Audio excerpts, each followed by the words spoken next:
What's the millennial question? Apparently, millennials as a generation, which is a group of people who were born approximately 1984 and after, are tough to manage. And they're accused of being entitled and narcissistic and self-interested, unfocused, lazy. But entitled is the big one. And because they confound leadership so much, what's happening is leaders are asking the millennials, what do you want? And millennials are saying, we want to work in a place with purpose, love that. We want to make an impact, you know, whatever that means. We want free food and beanbags.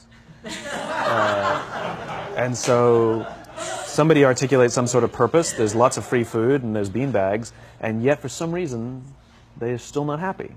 And that's because they're missing, there's a missing piece. What I've learned is that I can break it down into 4 pieces, right? There are four things, 4 characteristics. One is parenting, the other one is technology, the third is impatience, and the fourth is environment. The generation that we call the millennials, too many of them grew up subject to, not my words, failed parenting strategies, you know? Where, for example, they were told that they were special all the time. They were told that they could have anything they want in life, just because they want it, right? They were told, some of them got into honors classes, not because they deserved it, but because their parents complained. And some of them got A's, not because they earned them, but because the teachers didn't want to deal with the parents. Some kids got participation medals. You got a medal for coming in last, right? Which the science we know is pretty clear, which is it devalues the medal and the reward for those who actually work hard, and it actually makes the person who comes in last feel embarrassed because they know they didn't deserve it, so it actually makes them feel worse, right? So you take this group of people, and they graduate school, and they get a job, and they're thrust into the real world, and in an instant, they find out they're not special, their moms can't get them a promotion, that you get nothing for coming in last, and by the way, you can't just have it because you want it, right? And in an instant, their entire self-image is shattered. And so you have an entire generation that's growing up with lower self-esteem than previous generations. The other problem, to compound it, is we're growing up in a Facebook, Instagram world. In other words, we're good at putting filters on things. We're good at showing people that life is amazing even though I'm depressed, right? And so everybody sounds tough, and everybody sounds like they got it all figured out. And the reality is there's very little toughness, and most people don't have it figured out. And so when the more senior people say, well, what should we do? They sound like, this is what you got to do. And they have no clue. Right? So you have an entire generation growing up with lower self-esteem than previous generations, right? Through no fault of their own. Through no fault of their own, right? They were dealt a bad hand, right? Now let's add in technology. We know that engagement with social media and our cell phones releases a chemical called dopamine. That's why when you get a text, it feels good.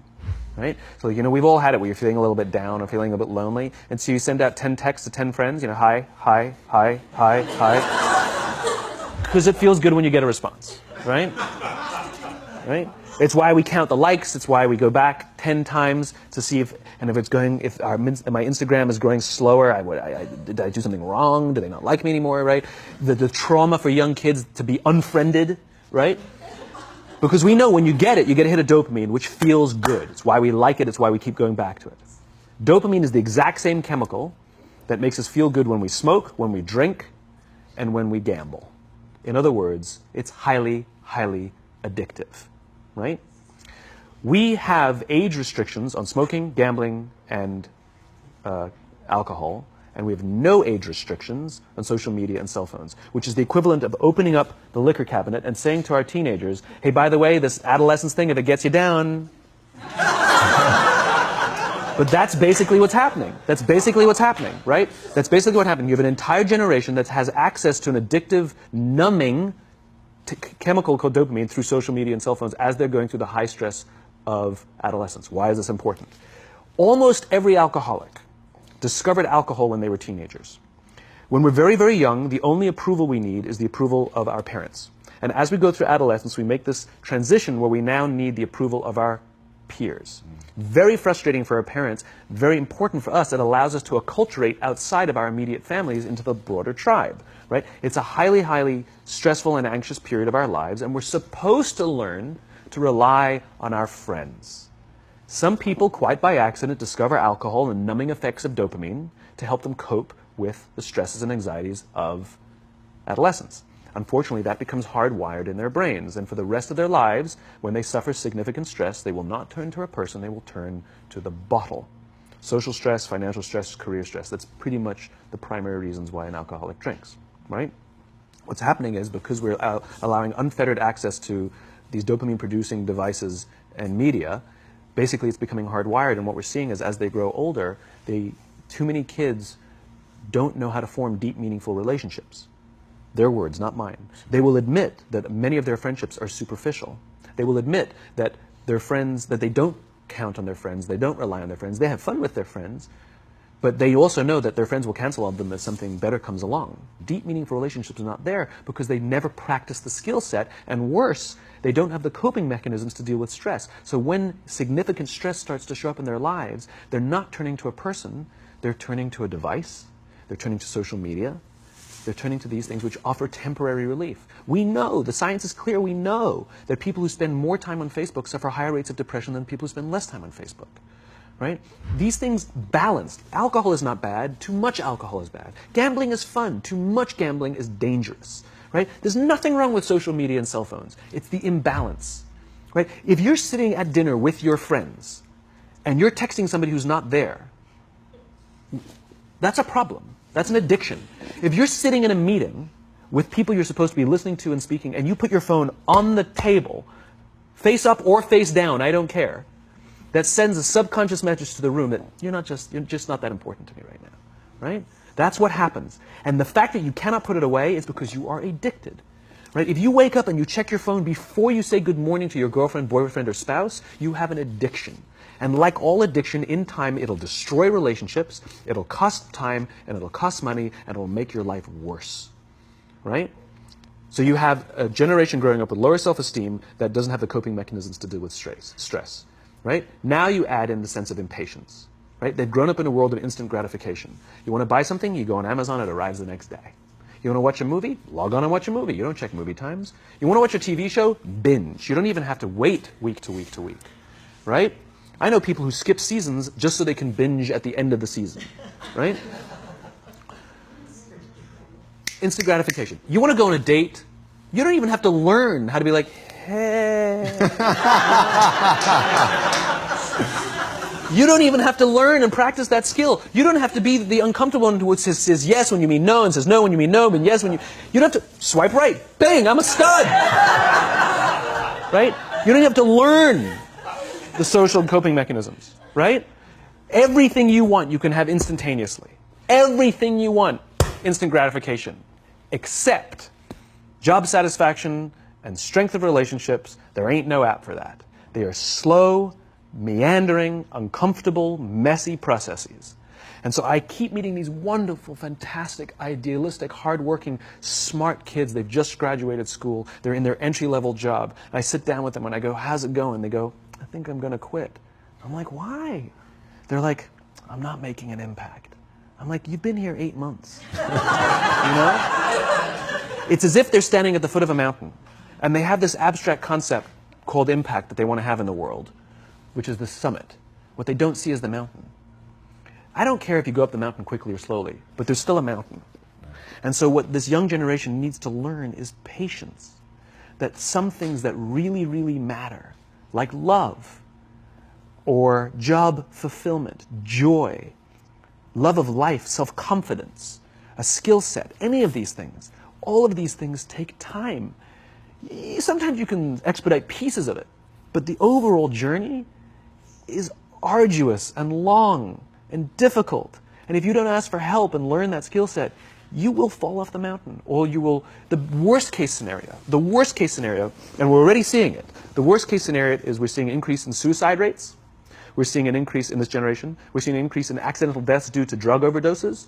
We're seeing more and more kids drop out of school or take leaves of absence due to depression. Unheard of. These are all, this is really bad. The best case scenario, those are all bad cases, right? The best case scenario is you'll have an entire population growing up and going through life and just never really finding joy. They'll never really find deep fulfillment in work or in life. They'll just waft through life and it'll be just, it's fine. How's your job? It's fine. It's the same as yesterday. How's your relationship? It's fine. Like that's the best case scenario. Which leads me to the fourth point, which is environment. Which is we're taking this amazing group of young, fantastic kids who are just dealt a bad hand. It's no fault of their own. And we put them in corporate environments that care more about the numbers than they do about the kids. They care more about the short-term gains than the long-term life of this young human being. We care more about the year than the lifetime, right? And so we are putting them in corporate environments that aren't helping them build their confidence, that aren't helping them learn the skills of cooperation, that aren't helping them overcome the challenges of a digital world and finding more balance, that isn't helping them overcome the need to have instant gratification and teach them the joys and impact and the fulfillment you get from working hard on something for a long time that cannot be done in a month or even in a year. And so we're thrusting to them in corporate environments, and the worst part about it is they think it's them. They blame themselves. They think it's them who can't deal. And so it makes it all worse. It's not. I'm here to tell them it's not them. It's the corporations. It's the corporate environments. It's the total lack of good leadership in our world today that is making them feel the way they do. They were dealt a bad hand, and I hate to say it, but it's the company's responsibility. Sucks to be you. Like, we have no choice, right? This is what we got, and I wish that society and their parents did a better job. They didn't. So we're getting them in our companies, and we now have to pick up the slack. We have to work extra hard to figure out the ways that we build their confidence. We have to work extra hard to find ways to teach them the social skills that they're missing out on. There should be no cell phones in conference rooms. None. Zero. And I don't mean the kind of like sitting outside waiting to text. I mean like when you're sitting and waiting for a meeting to start, this is what we all do. We all sit here and wait for the meeting to start. Meeting starting? Okay. And we start the meeting. No, that's not how relationships are formed. Remember we talked about it's the little things? Relationships are formed this way. We're waiting for a meeting to start and we go, how's your dad? I heard he was in the hospital. Oh, he's really good. Thanks for asking. He's actually at home now. Oh, I'm really glad. That was really amazing. I know, it was really scary for a while. That's how you form relationships. Hey, did you ever get that report done? Oh my God, no, I didn't. I'll help you out. Can I help you out with that? Really? That's how trust forms. Trust doesn't form at an event in a day. Even bad times don't form trust immediately. It's the slow, steady consistency. And we have to create mechanisms where we allow for those little innocuous interactions to happen. But when we allow cell phones in conference rooms, we just, okay, have the meeting. And then my favorite is like when there's a cell phone there and you go like this, you go. It rings and you go. I'm not going to answer that. Like, Mr. Magnanimous, you know? When you're out for dinner with your friends, like, I do this with my friends. When we're going out for dinner and we're leaving together, we'll leave our cell phones at home. Who are we calling? Maybe one of us will bring the phone in case we need to call an Uber or take a picture of our meal. Goes without saying, come on. I'm an idealist, but I'm not insane. You know? Not a heathen. I mean, it looked really good. We'll take one phone. And so it's like an alcoholic. The reason you take the alcohol out of the house is because we cannot trust our willpower. We're just not strong enough. But when you remove the temptation, it actually makes it a lot easier. And so when you just say, don't check your phone, people literally will go like this. And somebody will go to the bathroom, and what's the first thing we do? Because I wouldn't want to look around the restaurant for a minute and a half, you know? But if you don't have the phone, you just kind of enjoy the world. And that's where ideas happen. The constant engagement is not where you have innovation and ideas. Ideas happen when our minds wander and we go, and you see something, I bet they could do that. That's called innovation, right? But we're taking away all those little moments, right? You should not, and none of us should charge our phones by our beds. We should be charging our phones in the living rooms, right? Remove the temptation. You wake up in the middle of the night because you can't sleep, you won't check your phone, which makes it worse. But if it's in the living room, it's relaxed, it's fine. But it's my alarm clock. buy an alarm clock. They cost $8, right? I'll buy you an alarm clock.